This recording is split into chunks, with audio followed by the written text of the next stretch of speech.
Welcome to This Explainer. Today, we're taking a really close look at the engineering, the absolutely immense scale, and ultimately the real-world compromises of one of the most fascinating mega projects of the 21st century. We're talking about Apple Park.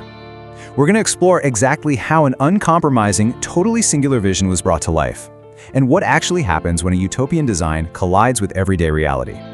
Okay, let's dive into this. It's a little like a spaceship landed.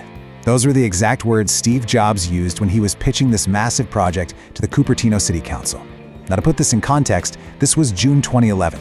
That's just 4 months before his passing, making this his final public appearance. And he wasn't up there pitching a revolutionary new phone or a computer, he was pitching a building. Essentially, a final product meant to encapsulate his entire design philosophy. Section 1. Outgrowing the infinite loop and a desperate need for space. So, since 1993, Apple had been operating out of a campus on a circular private road called Infinite Loop. But as the company just grew and grew like a weed, that whole setup turned into a chaotic, ever-expanding sprawl. They were basically forced into renting what Jobs himself bluntly called not very good buildings at a wider and wider radius from their core campus. His new vision? Radically different. He wanted one single, unified building specifically designed to house 12,000 people under one single roof. And the location they ended up choosing, definitely not an accident. It's actually a pretty touching, full-circle story. The land Apple acquired right off Interstate 280 in Silicon Valley had previously belonged to Hewlett-Packard. Now, when Steve Jobs was just 13 years old, he actually picked up the phone and called his idol, Bill Hewlett, because he was looking for spare parts for a frequency counter he was building.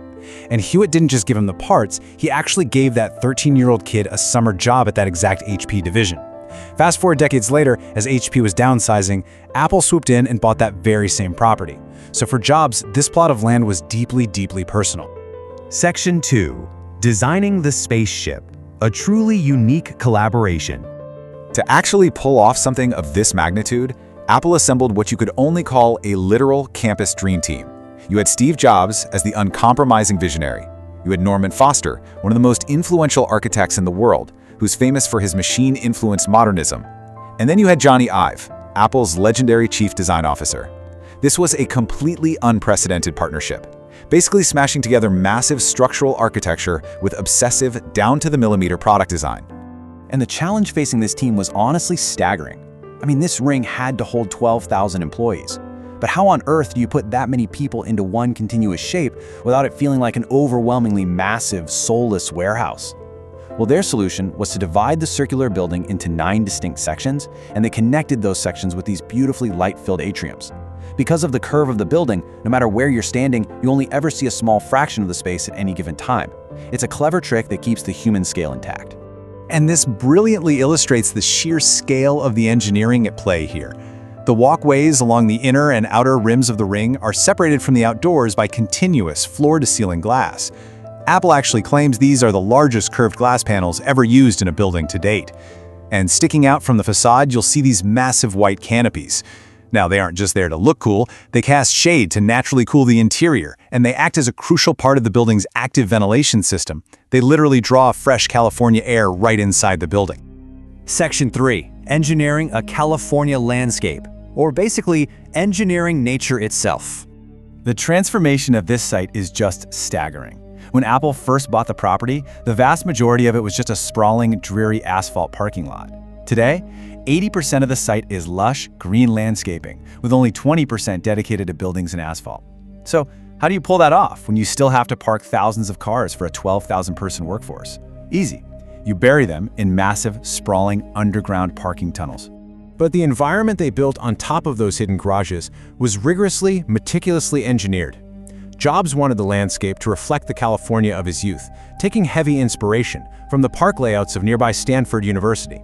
So, they brought in renowned landscape architect Laurie Olin, along with arborist Dave Muffley.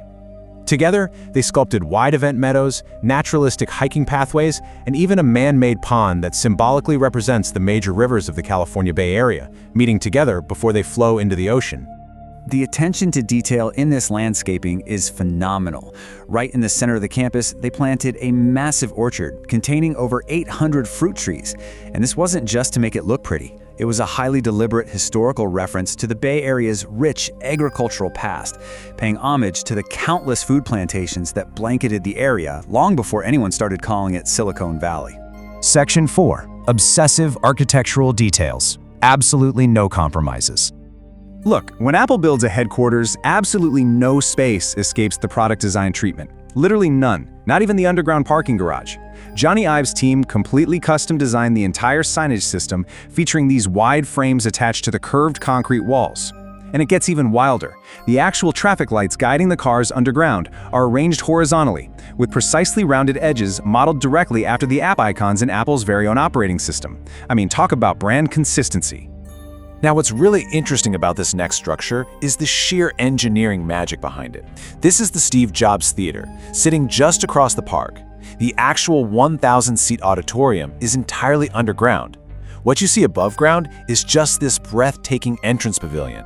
It features a light carbon fiber roof with, and this is crazy, absolutely zero support columns. The entire structural load of that massive roof is carried directly by the curved glass walls themselves. It is the largest structure in the world supported solely by glass. And to keep that pristine, magical look, all the electrical wiring and sprinkler pipes, they're completely hidden within the ultra-thin silicon joints between the glass panels. But of course, the obsession didn't stop at the big structural stuff. The campus features these crazy custom-designed glass spiral elevators, where the cabin itself rotates as it moves, so they only ever needed to build one door. They designed custom sleek door handles, highly specific elevator buttons, and perhaps the absolute ultimate punchline to their obsessive design philosophy, they actually engineered and legally patented a completely new type of pizza box just for the employee cafeteria. For Apple, perfection was the standard, literally down to the last slice. Section 5. The reality of perfection. What happens when uncompromising vision meets everyday reality?